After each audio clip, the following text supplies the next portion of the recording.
किसान की कहानी।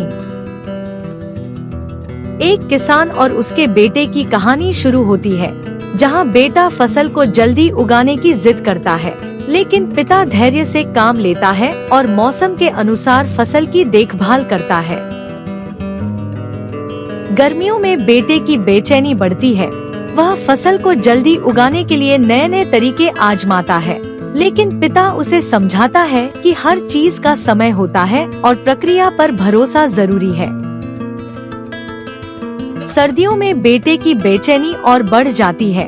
वह फसल को बचाने के लिए नए नए तरीके ढूंढता है, लेकिन पिता उसे समझाता है कि प्रकृति के नियमों का पालन करना जरूरी है।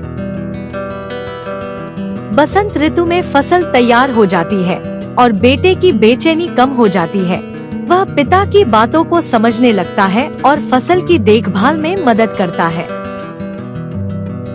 कटाई के समय सच्चाई सामने आती है और बेटा समझ जाता है कि पिता की बातें सही थी और फसल की देखभाल में धैर्य और प्रक्रिया पर भरोसा जरूरी है।